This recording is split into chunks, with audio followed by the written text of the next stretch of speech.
यह वह क्षण है जब उनके परिवार हमास द्वारा 2 सप्ताह से अधिक समय से बंधक बनाई गई 2 बुजुर्ग महिलाओं की रिहाई का इंतजार कर रहे थे। उनके पति हालांकि गाजा में रह गए हैं, जहां इजरायली हवाई हमलों में हर दिन दर्जनों लोग मारे जा रहे हैं।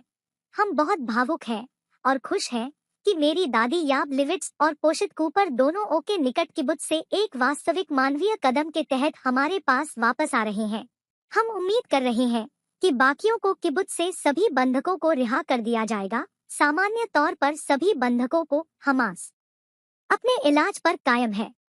नागरिक बंदी मेहमानों की तरह है और उन्हें बिना किसी शर्त के रिहा करने को तैयार है, लेकिन कहते हैं कि इजराइल ने स्वीकार नहीं किया है।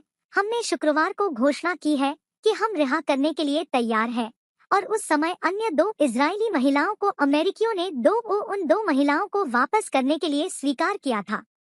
लेकिन इजरायलियों ने प्रधानमंत्री के दावे को खारिज कर दिया और इजराइल के प्रधानमंत्री बेंजामिन नेतन्याहू ने इस दावे को खारिज कर दिया। हालांकि उन्होंने यह कहकर इस दावे को खारिज कर दिया कि सेना और सुरक्षा बल बंदियों को छुड़ाने के लिए कई दिनों से सक्रिय है।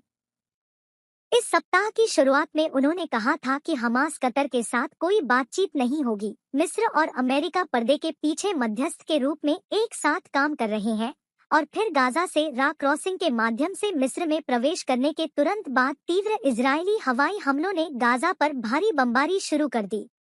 7 अक्टूबर के बाद से जमीनी आक्रमण के वादों में हवा का झोंका रुका नहीं है, जो अभी तक पूरा नहीं हुआ है, जिससे कई इजरायली अपनी सरकार से जवाब तलाश रहे हैं और सवाल कर रहे हैं कि क्या 210 बंदी कभी बाहर आ पाएंगे।